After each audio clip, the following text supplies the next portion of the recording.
Akala ko malilate kami dahil alas 6 na kami umangat or lumakad or nagbiyahe pero nakarating pa rin kami 30 minutes before. Kaya salamat po sa inyong pananalangin para sa amin na makapaglingkod at makapagministeryo sa inyo sa umagang ito. At tulad ng binasa sa atin, Psalms 23,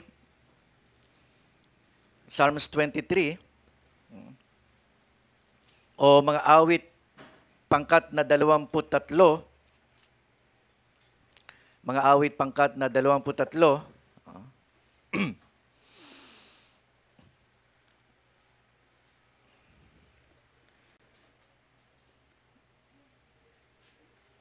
Psalms 23, pakinggan natin ang salita ng Panginoon. Si Yahweh o ang Panginoon ang aking pastol, hindi ako magkukulang.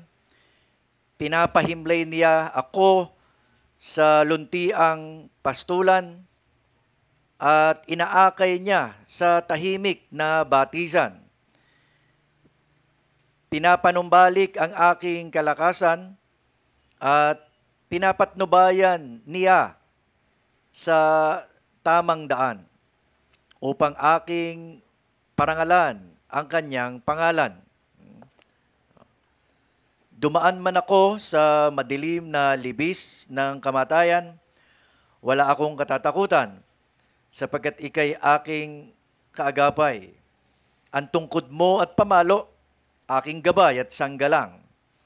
Ipinaghahanda mo ako ng salusalo na nakikita pa nitong mga kalaban ko. Sa aking ulo ay langis ay ibinubuhos mo ng lubos-lubos. Kabutihat, pag-ibig mo sa akin ay di magkukulang. Siya'y makakasama ko habang ako'y nabubuhay at magpakailanmay sa bahay ni Yahweh mananahan. Ito po ang mga salita ng Panginoon. Manalangin tayo. Ama naming Diyos, akayan nyo nga kami sa liwanag ng inyong nais ituro sa amin mula sa awit na ito ng pangkat na 23. At tulad ni David, naway akayin nyo kami sa maayos, mainam at maliwanag na pagkakaunawa sa inyong mga salita. Alang-alang sa kapurihan at kaluwalhatian ng aming Panginoong Hesus. Amen. Ang Panginoon ang aking pastol. Sa reference na nakita ko sa aking pagbabasa, merong reference yan sa chapter 34, 9 and 10. Chapter 34 ng Psalms 9 and 10. Before we proceed, gusto ko lang kasing i-define yung I shall not want. I shall not want. So mahit natin yung esensya at least sa ibang bahagi ng kasulatan. 34, 9 and 10. 34, 9 and 10. Matakot kay Yahweh, kayo na kanyang bayan, nang makamtan ninyo ang lahat ng bagay. Makamtan ninyo ang lahat ng bagay. Verse 10, kahit mga leon ay nagugutom din. Sila'y nagkukulang sa hustong pagkain. Ngunit, ang sino mang kay Yahweh ay sumunod, mabubuting bagay sa kanya'y di mauudlot. So mula dyan, magkakaroon tayo ng idea kung ano yung I shall not want or hindi ako magkukulang. Ang Panginoon, ang aking pastol, hindi ako magkukulang. So, masasabi natin mula dyan, ang literal na idea ng ang Panginoon ang aking pastol, ito yon, hindi ako magkukulang ng mabubuting bagay. So yung I shall not want, dinefine ng 34, 9 and 10, ng mabubuting bagay. Simply put, hindi ka mauubusan or mawawalan ng supply sa iyong pangangailangan. So yun ang pinakamalapit siguro. Dahil we attempt the text in light of other texts. Parang ganon. Kaya mula dyan ay masasabi natin, kapag ang Panginoon ang ating pastol, hindi tayo magkukulang sa anumang mabuting bagay na ating kailangan. Parang ganon. Kaya aaralin natin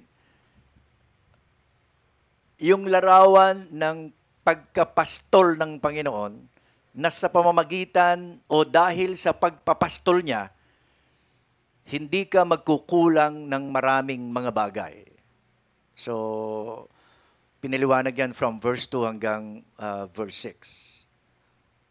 Kaya lalabas sa isang approach natin na ang the Lord is my shepherd, I shall not be in want, ay ang overarching umbrella. Yun ang pangkalahatang kaisipan na ipinapaliwanag ng chapter 2 hanggang verse 2 hanggang verse 6. Simply put, sa paanong paraan hindi pagkukulangin ng Panginoon ang kanyang mga tao sa lahat ng mabubuting bagay or sa lahat ng bagay. So, yamang ang Panginoon ang ating pastol, ano ang itsura ng hindi tayo magkukulang ng mabubuting bagay? Ayun ang kaisipan dito sa chapter 23. Bago yan, sa pagkahulog ng tao sa kasalanan, nawala sa direksyon ng buhay na nais ng Diyos ang tao. Itinuring ang tao bilang nawawala at naliligaw, larawan ng tupa na walang pastol. At maraming image dyan sa Ezekiel, sa Isaiah, pero ang pinakamalapit at pamilyar ay Luke chapter 19 verse 10. Ang dahilan ng paglapit o ang dahilan ng pagdating ng Panginoon Jesucristo dito sa lupa ay hanapin at iligtas ang nawawala at naliligaw. So ang image na yan ay napakalapit na larawan ng tupa na walang pastol. Ganon din sa ministeryo ng Panginoong Jesucristo, sa kabila ng marami niyang mga paalala na bumalik sa pakikipagtipan ang mga tao ng Diyos sa Diyos, ay itinuring sila na mga tupang walang pastol. Mga tupang walang pastol. Kaya ang imahen ng pagiging tupa sa ilalim ng pangangalaga ng pastol ay isa sa pinaka malinaw na larawan ng relasyon ng Diyos sa kanyang mga tao. Isa sa malinaw na larawan, bagaman maraming larawan, ng mga tao ng Diyos kaugnay ng kanilang kalagayan bilang mga tupa. Isa sa pinakapopular na awit, ang Psalms 23. Baka iba sa atin ay paborito ito o baka kabisado ito. Psalms 23. Ano po? Ang hamon, may matututunan pa ba tayo mula dito sa dami ng narinig natin pangangaral at pagtuturo tungkol dito? May matututunan pa ba tayo? Lalo na sa kanila o sa inyo na nakakarinig o nakarinig na ng maraming pangangaral tungkol dito. Kadalasan, ang mga awit 23 ay paboritong basahin sa paglilibing upang aliwin ang mga naulila, lalo na kung sila ay mga mananampalataya ni Kristo. So kahit sa mga pelikula, ito ang madalas banggitin. Do I walk through the valley of the shadow of death? Ginagawa pang kanta yan ng isang rap, ng isang rap, ano? Na para bang ang awit na ito ay gabay ng mga mamamatay. Kung hindi man gabay ng namatay. Ano? Dito, ang Psalms 23 ay concern or pagmamalasakit ni David habang nabubuhay. Habang nabubuhay. Oh.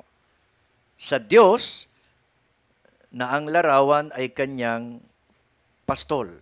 Ang imahe ng mabait at mabuting pastol na nagdadala ng mga tupa sa berdeng damuhan, nagpapainom sa tabi ng batisan, sinisiguro ang paglakad kahit sa libis ng kamatayan, wala dapat silang katatakutan, ay napakasarap pakinggan.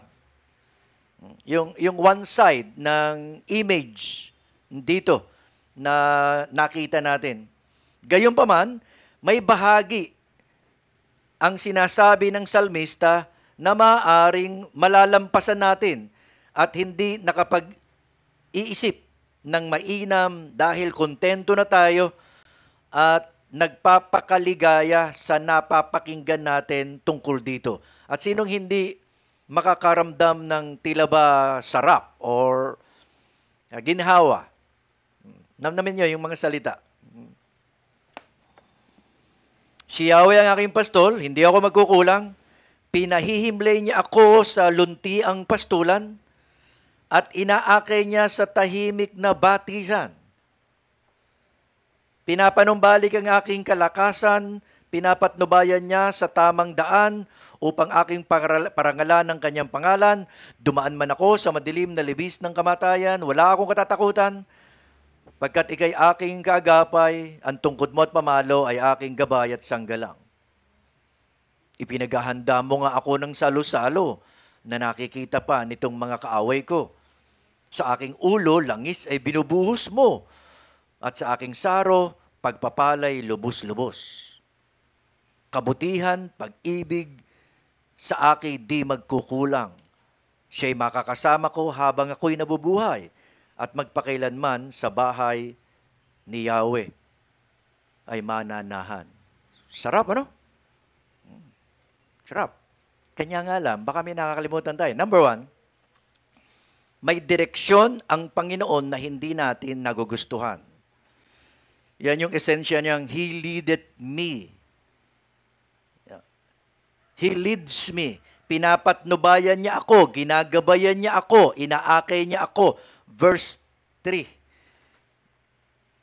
Verse 3, particular. Ito'y may kaisipan, alam niyo po ba, na may kaisipang itinutulak, itinataboy, at parang may lakas, gamit ang lakas at puwersa. So, tinutulak ka, tinataboy ka, na may puwersa. Kaya hindi ito maganda sa pakiramdam. Beyond the surface nung magandang salin ng text na ito. Saan itinataboy, saan pinapangunahan, saan ginagabayan ng pastol ang tupa? Anong sabi?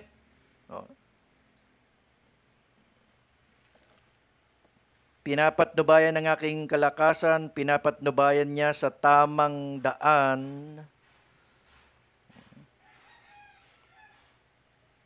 Saan tinataboy ng pastol ang tupa? Sa landas ng katwiran, alang-alang sa kanyang pangalan. Ang term dito, upang aking maparangalan ang kanyang pangalan. Anong punto riyan? Ang ating pastol na malumanay na umaakay ay nagtutulak or nagpipilit magkaminsan para dalhin tayo sa landas na nais na niyang lakaran natin. Ang landas na pinagdadalhan sa atin ay madalas hindi natin gustong lakaran. Landas na kung tayo lang ang masusunod, hindi natin pipiliin. Kaya sa karanasan natin, may kaisipan na pinipilit tayo, parang may puwersa, may lakas na hindi natin ma-resist na nagdadala sa atin sa isang sitwasyon. At yun ang pangunguna ng Panginoon sa imahe ng Psalms 23 verse 3. Yun ang patnubay ng Panginoon. May power, may puwersa dyan. Dahil unwilling tayo madalas. Unwilling tayo. Kapag ginagabayan tayo ng Panginoon sa landas na hindi natin gusto, Anong tugon natin sa landas na hindi natin gusto? Ano? Anong prayer request natin? Lord, alisin niyo po ako at kami sa sitwasyong ito. Diyan ka nilagay ng Panginoon. Bakit yan ang pinagpe-pray mo? So, ayaw mo. Sa isang sitwasyon, sa isang condition, o sa isang kalagayan. Yun ang larawan dito. Sino naglagay sa'yo dyan? Sino nag-lead sa'yo? So, yun ang kaisipan na nasa likod ng plain and simple passage sa pag-aakay ng Panginoon sa realidad ng buhay. May mga sitwasyon tayo sa buhay na ang Panginoon na nagdadala. At dapat makatiyak tayo riyan dahil mananampalataya tayo eh. Kaya nga ang challenge mamaya, talaga bang si Jesus ang iyong Panginoon? Anong kalagayan mo ngayon? Anong prayer request mo from that situation? Sabi nga ni Spurgeon, kung dinala ka ng Panginoon sa furnace, worship the Lord in the furnace. Kaya mo yun? Kapag dinala ka ng Panginoon sa trouble, worship the Lord in the trouble. Okay ba yun? Yun eh. Kaya nga, ang application agad sa atin ngayon, anong sitwasyon mo ngayon? Anong tingin mo at approach mo sa sitwasyon mo? Ang hirap, Pastor, mabigat. Kaya sabi ko nga, Panginoon, sana alisin ako ng Panginoon dito. Wala ka matututunan. Ang tawag dyan ng ibang mga theologo, school of experience that will teach you wisdom. Ala sa libro yan. Nasa providential dealings ng Panginoon yan. Sa bawat particular na sitwasyong kinilalagyan ng mga Kristiyano. He's there teaching you, leading you, guiding you. Kaya pagka ang unang request mo, alisin ka ng Panginoon, wala kang matututunan. At ganyan ang maraming Kristiyano. Walang natututunan. Nagbabasa naman ng libro, marami naman alam. Academically, di ba?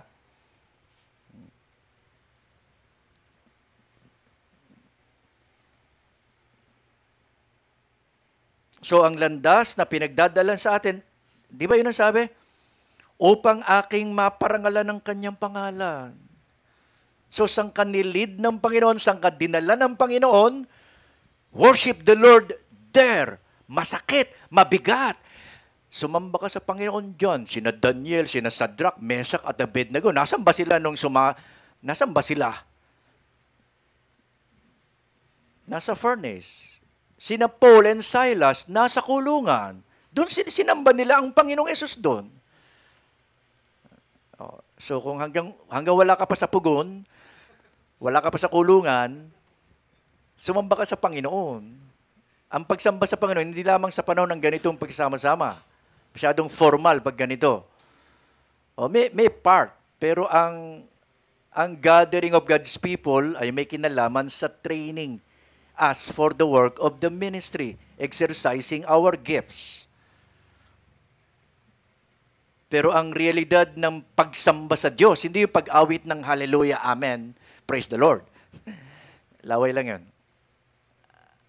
Ang pagsamba sa Panginoon ay pagbibigay ng kaluwalhatian sa Kanya sa pagmamagulang mo, sa pagiging asawa mo, sa pagiging anak mo, sa pagiging estudyante mo, sa pagiging tatay mo, sa pagiging nanay mo, sa pagiging empleyado mo, amo mo, or kung ano man.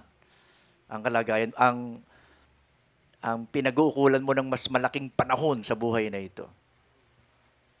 So, kailangan maluwalhati mo ang Diyos sa mga lugar na yan, ang term aspect of life, in every area or aspect of life. He is Lord.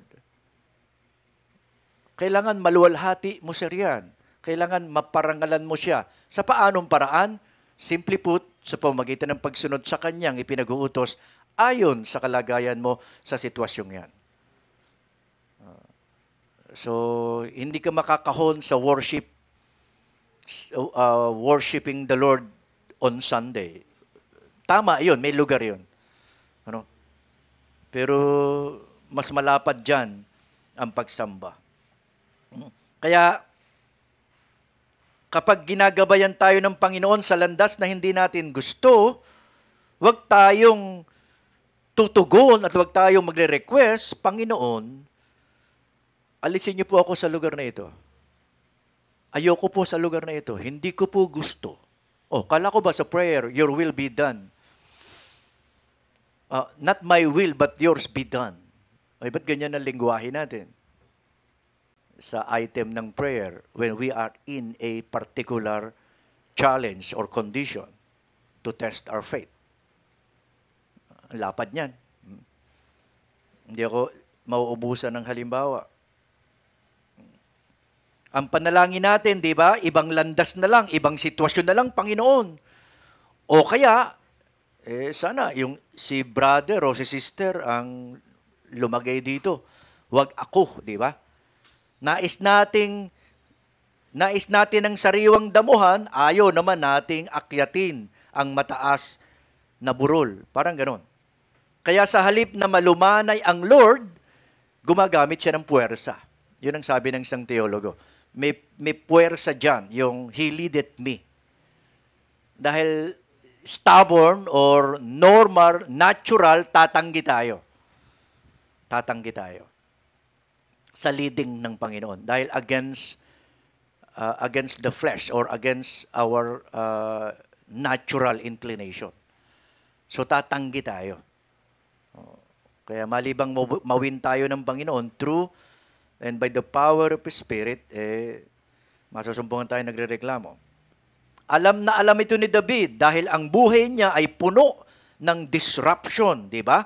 Paggambala, tinapon sa mga yungib o sa maraming pagkakataon, pinatapon sa ibang lugar, itinaboy sa digmaan, maging sa kalumbayan. Alam niya kung ano ang itsura at karanasan na dalhin ng Panginoon sa mga sitwasyong hindi niya kontrolado na para bang wala siyang magagawa. Yan ang sitwasyon. At maraming ganyang karanasan si David na sumulat nito.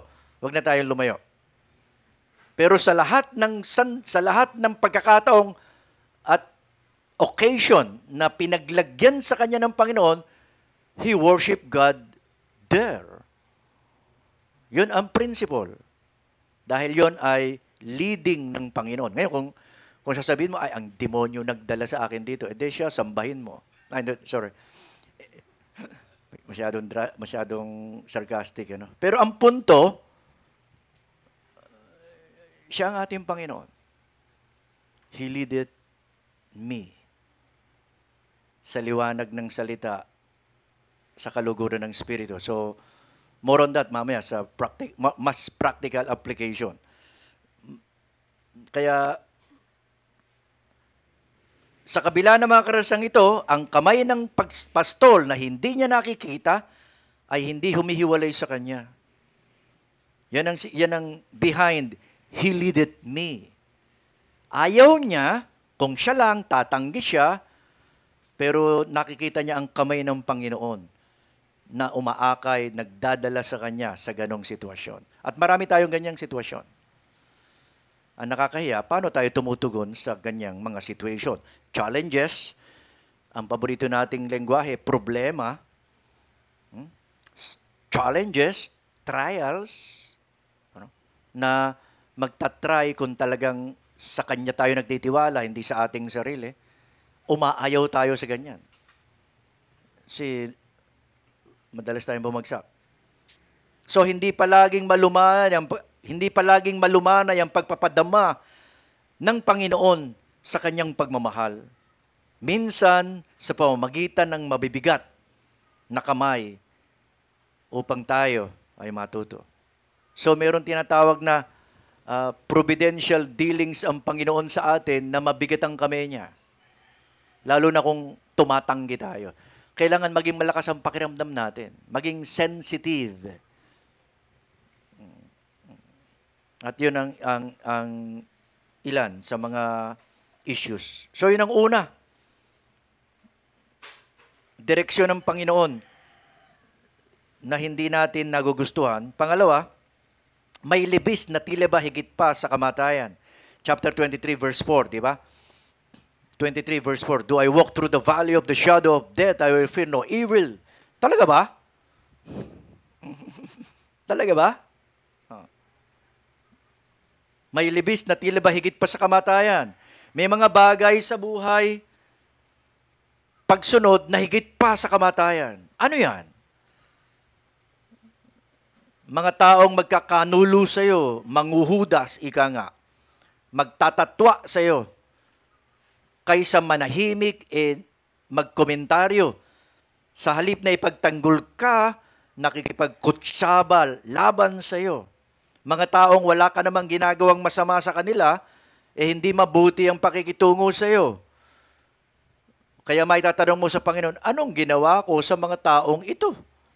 Anong ginawa mo sa mga taong ito? So, mas masakit yan kaysa kamatayan. Kamatayan, isang ganun lang eh. Diba? Pero ito, habang iniisip mo, habang pinagbubulay-bulayan mo, bakit? Diba? Hindi naman dahil sa hindi ka karapat-dapat, ganyanin o ganunin, pero mag-iisip ka. At yun ay nakakabahala.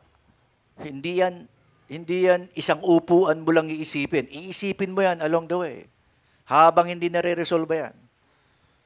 Kaya maraming kadanasan tayo bilang Kristiyano, higit pa sa kamatayan kung dadanasin at daramdamin natin. Marami yan. Marami yan. Pero ang pangako ng Panginoon dyan ay, ano sabi? Do I walk through the valley of the shadow of death? I will fear no evil. Ang tanong na lang, totoo ba yung sinasabi nila? Kung totoo, repent. Kung hindi, baliwalain mo. Mahirap yon. Dahil mukha mo sinisira nila. Reputation mo sinisira nila. Tulad ng lagi ko sinasabi, ikaw ang may kapangyarihang sumira sa iyong sarili, hindi ang ibang tao. Laway lang yan, bagaman masakit yon, di ba? Salita, nakakasakit. Pero at the end of the day, tayo sa ganang ating sarili ang sisira sa ating sarili. Ang term doon, meron tayong self-destruct mode. Tayo ang sumisira sa ating sarili. So kaya kung kaya natin na bitbitin at damdamin yung paninira na hindi tayo ganun maapektuhan, tumawid tayo dahil paninira nga di ba? Ngayon, kung totoo yan, repent before the Lord and ask forgiveness. Lalo na sa mga tao na pinagkasalanan natin. So may mga bagay na dapat nating daanan, dapat nating danasin, dapat nating damahin, at itanong natin sa ating sarili, tanong natin sa Panginoon, una sa lahat, sa Panginoon tayo magsusumbong, wag sa ibang tao. Ang Panginoon ng ating pastol, di ba? Sa Kanya na nakakaalam ng lahat ng mga bagay, sa Kanya tayo unang dumaing, sa Kanya tayo unang magsumbong. At wala naman tayo maililihim sa Kanya. Ikatlo, pamalo at tungkod na umaaliw sa atin. Psalms 23 verse 4, your rod and your staff, they comfort me, di ba? Pansinin, ang pamalo ay isang armas. Brutal na sandata noon sa pakikidigma. Meron ito ang Panginoon, yung pamalo. At hindi ito para sa iyo, kundi sa kanyang mga kaaway.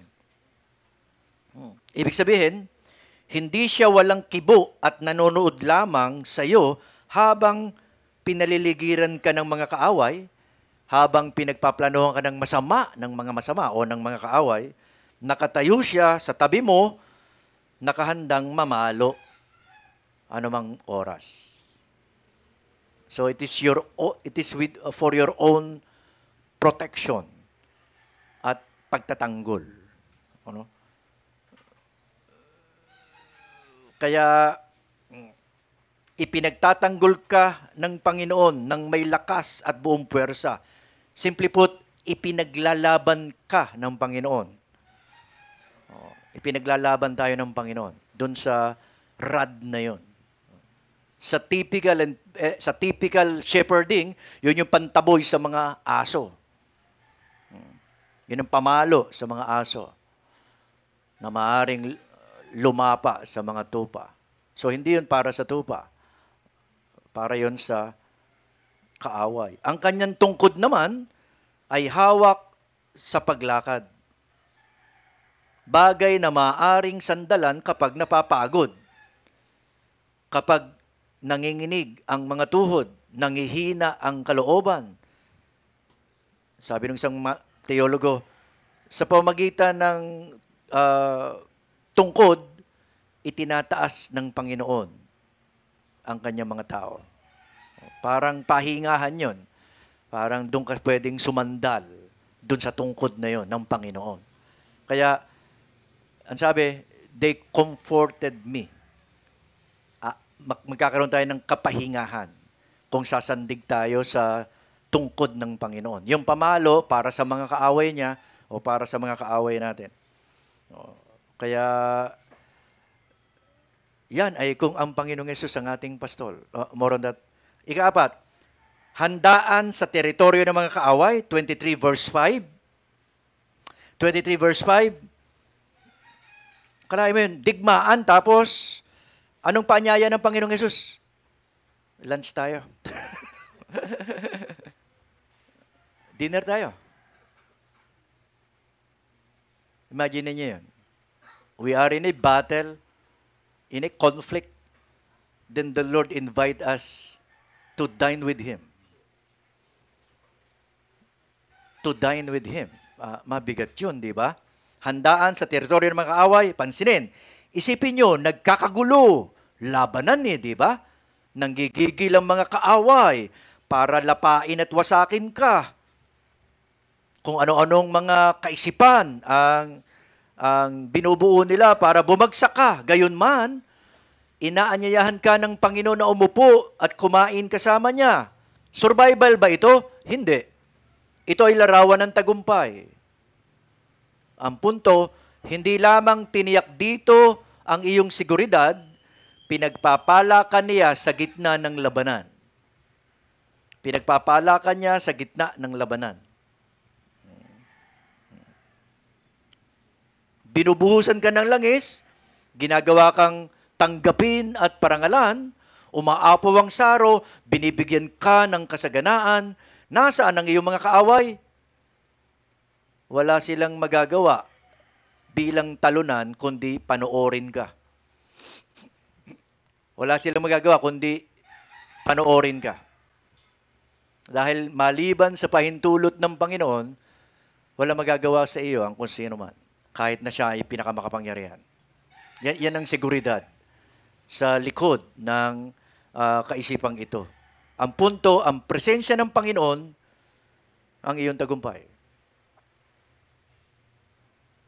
Habang matibay ang iyong tiwala, nakasama mo ang Panginoon sa landas ng pagsunod, kahit ang kamatayan ay ituturing mong tagumpay. Kahit ang kahirapan ay ituturing mong tagumpay. Kahit ang pagdurusa. Bakit? Nakakasama ka sa pagdurusa ni Kristo. So, nagiging totoo ang pagsunod mo, one way or another. Kaya, kung tayo ay lumalakad sa tagumpay ni Kristo, kahit ang kamatayan ay tagumpay para sa Kristiyano. So, walang kabiguan. Walang kabiguan. Panglima, ang mga bagay na susunod pa sa iyo. Chapter 23, verse 6. Ano sabi? Ano yung susunod sa atin?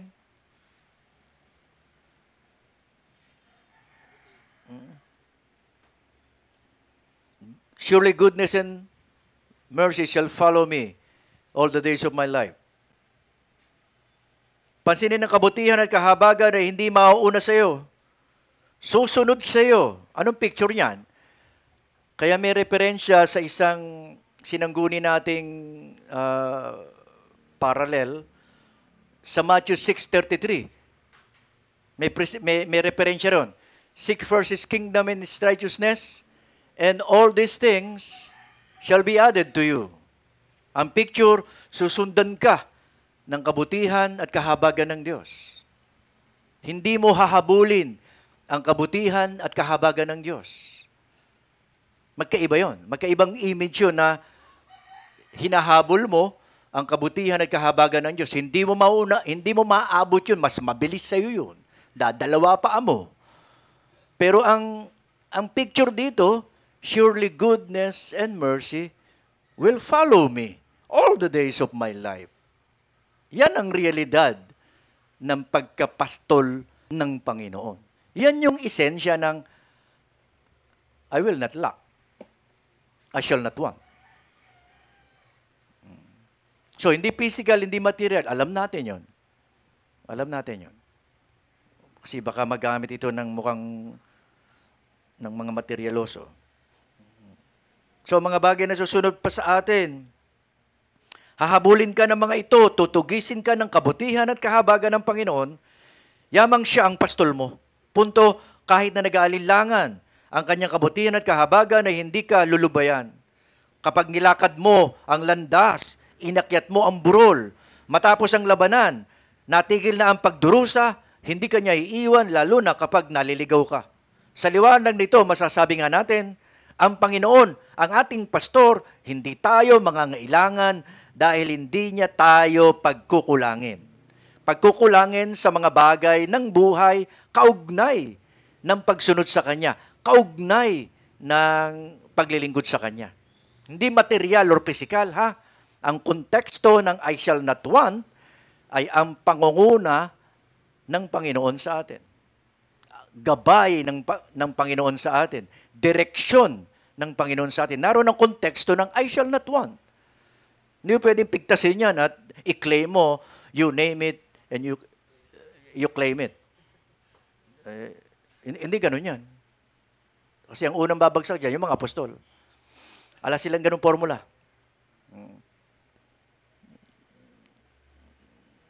So, ang buod ng lahat ng mga bagay, the uncomfortable and unshakable truth, it is a battle cry. Pag sinabing, the Lord is my shepherd, is a battle cry.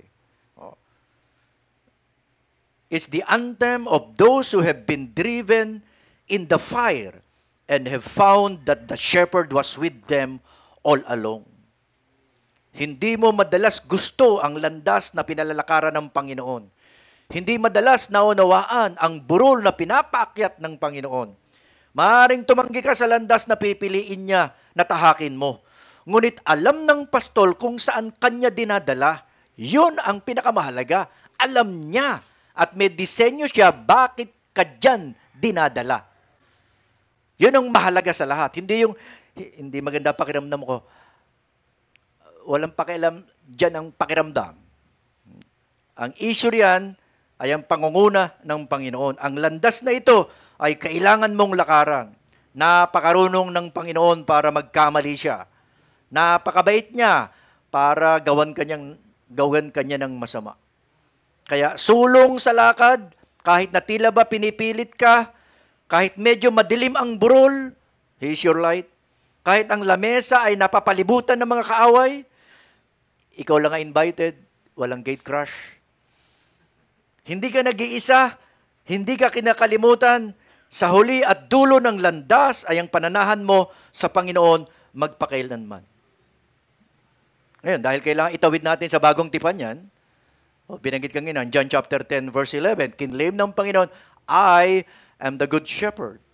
So, in-identify ng Panginoong Yesus at in-apply ng Panginoong Yesus sa kanyang sarili ang Psalms 23. And who contend that? Sino magko-contest? Sinong ko-kontra dyan? Wala. He's the great shepherd.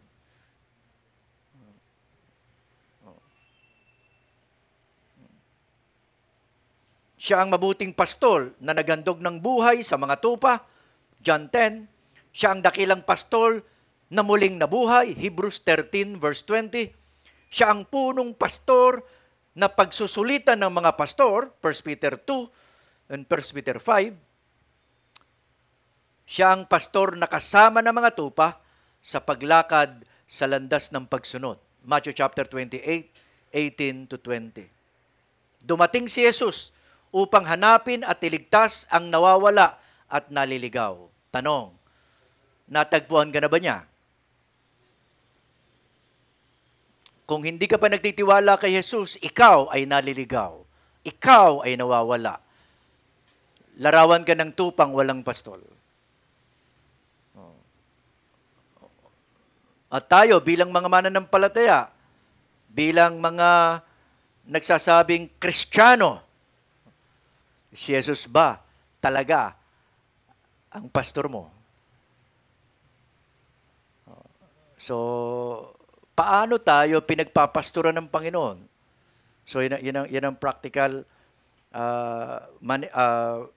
expression sa atin mamaya, lalo na sa ating Sunday School. May paraan ng Panginoon sa pagpapastor sa mga tao ng Panginoon sa pamamagitan ng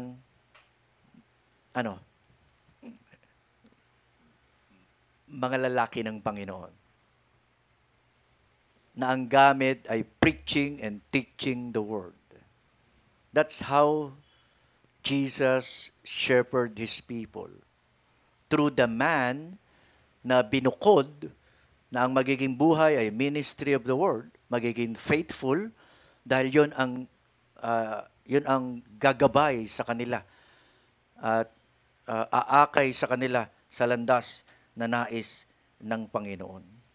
Kaya, mga kapatid,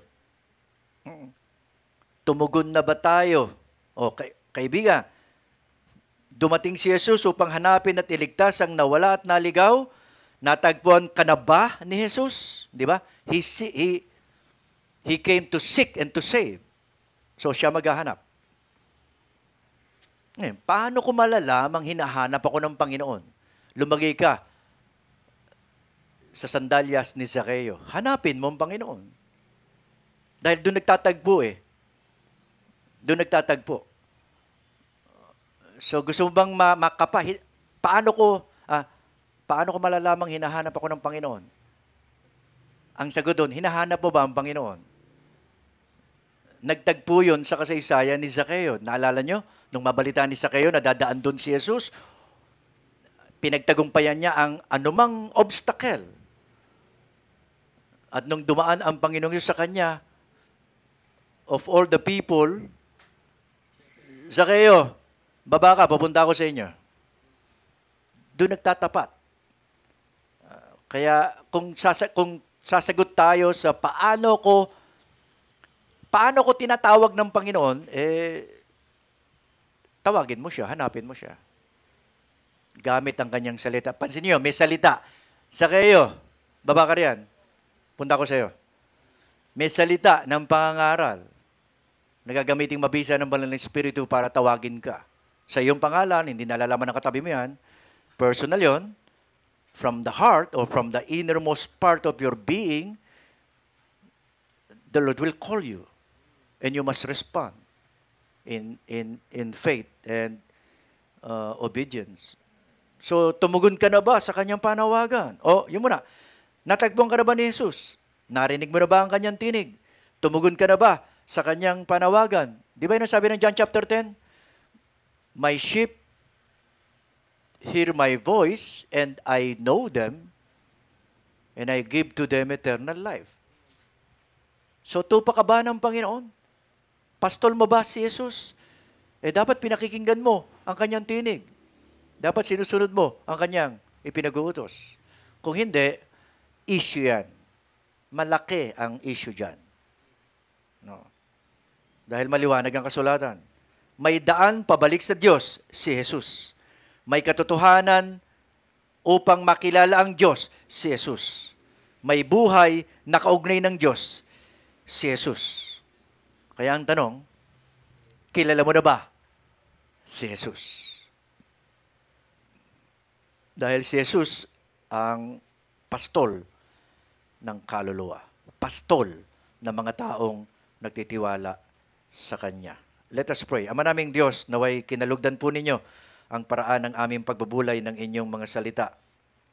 At gawing mabisa itong aakay sa amin at maglalagay sa amin sa lugar kung saan idinisenyo nyo at nilayo ninyo na patuloy kaming umunlad, patuloy kaming tumibay sa pagkakakilala sa inyo, alang-alang sa kapurihan at kaluwalhatian ng aming Panginoong Kristo. Amen.